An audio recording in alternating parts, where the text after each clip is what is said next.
Hi viewers, welcome to our channel. இந்த வீடியோல 6ஆம் வகுப்புல இருந்து 12ஆம் வகுப்பு வரைக்கும் உள்ள தமிழ் இலக்கண வகைகள் தான் டோட்டலா பார்க்க போறோம். ஓகேவா? சோ இதல நம்ம ஃபுல்லாவே கவர் பண்ண போறோம். இப்போ எழுத்துக்கள் ரெண்டு வகை இருக்குனா அந்த வகைகள் என்னென்ன அந்த மாதிரி ஃபுல்லாவே நம்ம டோட்டலா 6ஆம் வகுப்புல இருந்து 12ஆம் வகுப்பு வரைக்கும் பார்க்க போறோம். சோ வீடியோ ரொம்பவே யூஸ்ஃபுல்லா இருக்கும். வீடியோவை எண்ட் வரைக்கும் ஸ்கிப் பண்ணாத பாருங்க. ஓகேவா? ஓகே, வீடியோக்குள்ள போகலாம். எழுத்துக்கள் எத்தனை வகைப்படும் அப்படினா இரண்டு வகை. அவை என்னென்ன? முதல் எழுத்து சார்பெழுத்து.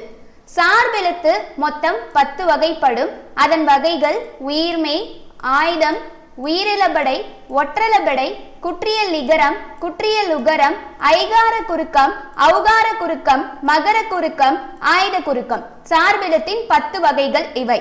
அடுத்து இடுகுறி பெயர். அவை இரண்டு வகைப்படும். அதன் வகைகள் இடுகுறி பொது பெயர், இடுகுறி சிறப்பு பெயர். இடுகுறி பெயர்னா என்ன? காரணமே இல்லாமல் நம்மளுடைய பெரியோர்கள் இட்டு வழங்கிய பெயர் தான் இடுகுறி பெயர்.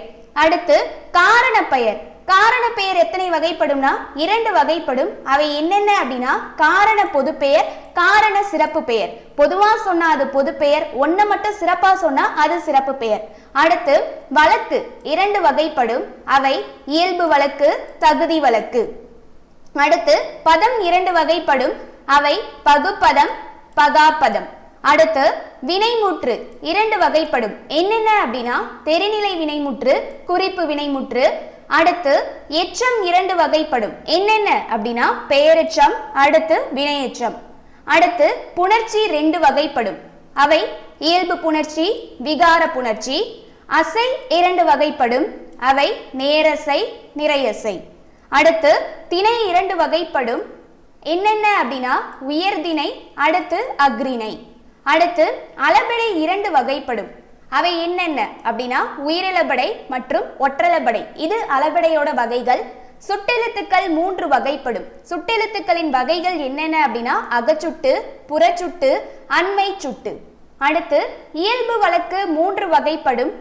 அவை இலக்கணமுடையது, இலக்கண போலி, மருவு. அடுத்து தகுதி வழக்கு மூன்று வகைப்படும். அந்த மூன்று வகைகள் என்னென்ன அப்படின்னா இடக்கரடக்கல், மங்களம், குழு உக்குறி.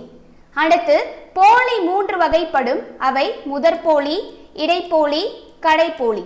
அடுத்து விகார புணர்ச்சி மூன்று வகைப்படும். அது என்னென்ன விகாரம் அப்படின்னா தோன்றல் விகாரம், திரிதல் விகாரம், கெடுதல் விகாரம் அப்படின்னு மூன்று வகை இருக்கு. அடுத்து உயிரிழபடை எத்தனை வகைனா மூன்று வகை.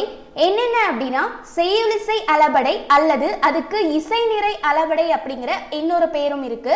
அடுத்து இன்னிசை அளபடை, சொல்லிசை அளபடை. இது மூன்றும் உயிரிழபடையோட வகைகள். அடுத்து மொழி எத்தனை வகைப்படும் அப்படின்னா மூன்று வகைப்படும். அந்த வகைகள் என்னென்ன அப்படின்னா தனிமொழி, தொடர்மொழி, பொதுமொழி. அடுத்து இடம் மூன்று வகைப்படும். அந்த மூன்று வகைகள் தன்மை, முன்னிலை, படர்க்கை. அடுத்து இலக்கண அடிப்படையில் சொற்கள் எத்தனை வகைப்படும். இதை நல்லா நோட் பண்ணணும். இலக்கண அடிப்படையில் சொற்கள் எத்தனை வகைப்படும்னாலும் 4 வகை தான் படும்.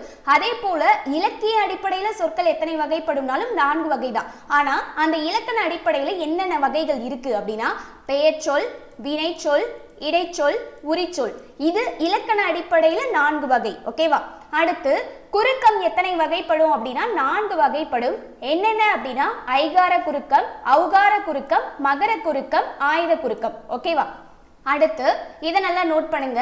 நாம ப்ரீவியஸா என்ன பார்த்தோம்? இலக்கண அடிப்படையில் சொற்கள் 4 வகைப்படும் பார்த்தோம். அது என்னென்னது? பெயர்ச்சொல், வினைச்சொல், இடைச்சொல், உரிச்சொல் அப்படின்னு சொல்லி பார்த்தோம். ஓகேவா? பெயரை குறிச்சா பெயர்ச்சொல், வினையை குறிச்சா வினைச்சொல். அதே போல பெயர்ச்சொல்லையும் வினைச்சொல்லையும் சார்ந்து வந்தா அது இடைச்சொல். அடுத்து பெயர்ச்சொல் மற்றும் வினைச்சொல்லின் தகுதியை மேன்மைப்படுத்த வந்துச்சு அப்படின்னா அது உரிச்சொல். ஓகேவா? அடுத்து இப்ப இலக்கிய அடிப்படையில சொற்கள் 4 வகை இருக்கு அப்படின்னு பாக்குறோம். அது என்னென்ன அப்படின்னா இயற்சொல், திசைச்சொல், திரிச்சொல், வடச்சொல். அடுத்து சீர் எத்தனை வகைப்படும்? 4 வகைப்படும். என்னென்ன அப்படின்னா ஓரசை சீர், ஈரசை சீர், மூவசை சீர், நான்கசை சீர். அடுத்து பாவகைகள் எத்தனை வகைப்படும் அப்படின்னு கேட்டாங்கன்னா 4 வகைப்படும். அதன் வகைகள் என்னென்ன அப்படின்னு பாருங்க. வெண்பா, ஆசிரியப்பா, கலிப்பா, வஞ்சிப்பா. அடுத்து ஆசிரியப்பா எத்தனை வகைப்படும் அப்படின்னா 4 வகைப்படும். அவை நேரிசை ஆசிரியப்பா, அடுத்து நிலைமண்டல ஆசிரியப்பா, அடைமறி மண்டல ஆசிரியப்பா, இணைக்குறள் ஆசிரியப்பா. ஓகேவா? அடுத்து தமிழ் இலக்கணம் எத்தனை வகைப்படும்? விடை 5 வகைப்படும். அந்த 5 வகைகள் என்னென்ன அப்படின்னா எழுத்து, சொல், பொருள், யாப்பு, அணி. இது 5ம் தமிழ் இலக்கணம். தமிழ் இலக்கணம் மொத்தம் 5 வகைப்படும். அவை எழுத்து, சொல், பொருள், யாப்பு, அணி. அடுத்து வினா எழுத்துக்கள் 5 வகைப்படும். அது என்னென்ன அப்படின்னு சொல்லி பாருங்க.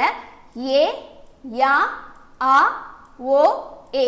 இது 5ம் வினா எழுத்துக்கள். ஓகேவா? அடுத்து அடி 5 வகைப்படும். அது என்னென்ன அப்படின்னா குறளடி, சிந்தடி, அளவடி, நெடிலடி, களிநிலடி. ஓகேவா?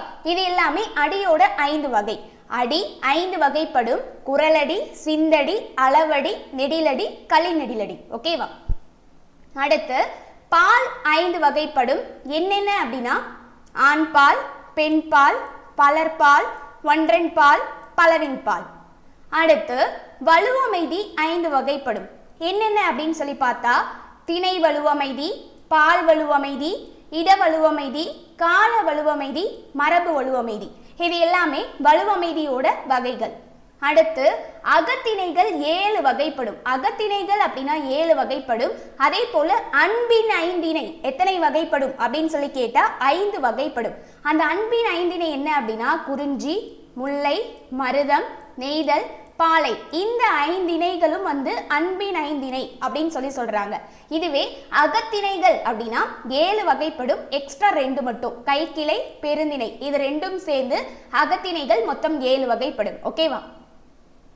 அடுத்து பெயர் சொல் மொத்தம் 6 வகைப்படும். என்னென்ன அப்படின்னா பொருள், இடம், பொருட்பெயர், இடப்பெயர், காலம், காலப்பெயர், சினை, சினைப்பெயர், பண்பு, பண்பு பெயர், தொழில் அப்படின்னா தொழில் பெயர். பொருளை குறிச்சா அது பொருட்பெயர், இடத்தை குறிச்சுனா அது இடப்பெயர், காலத்தை குறிச்சதுன்னா அது காலப்பெயர், சினை ஒரு உறுப்பை குறிச்சது அப்படின்னா அது சினைப்பெயர், ஒன்றன் பண்பை குறித்ததுன்னா அது பண்பு பெயர். பண்பு பெயர்னா எப்படி இருக்கணும்? அளவு, அதே போல வடிவம், சுவை இதெல்லாம் வந்துச்சுன்னா பண்பு.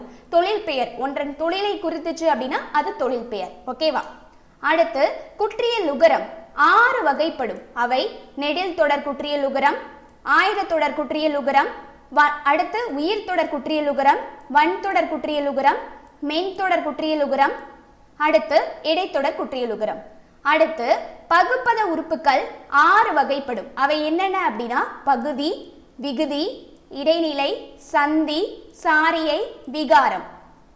அடுத்து தொகைநிலை தொடர் 6 வகைப்படும். அவை என்னென்ன அப்படின்னா வேற்றுமை தொகைநிலை தொடர், அடுத்து வினை தொகை, அதாவது வினை தொகை நிலை அப்படின்னு சொல்லுவாங்க.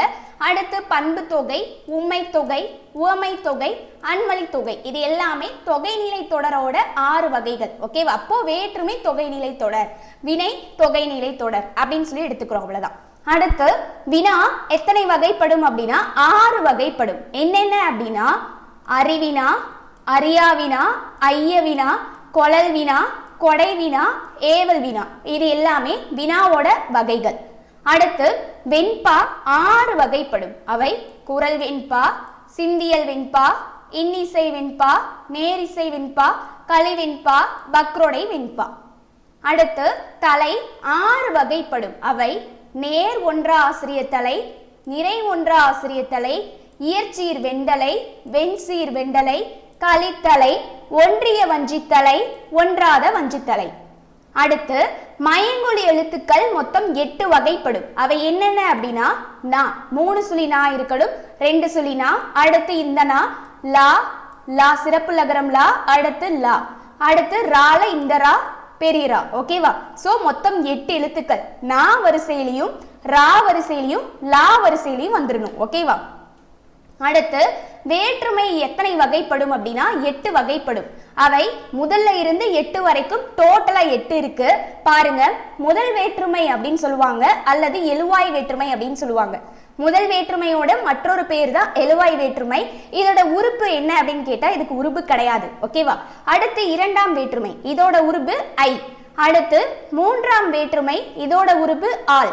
அடுத்து நான்காம் வேற்றுமை கு, இதோட உறுப்பு என்னன்னு கேட்டா கு. அடுத்து ஐந்தாம் வேற்றுமை, இதோட உறுப்பு இன். ஆறாம் வேற்றுமை, இதோட உறுப்பு அது.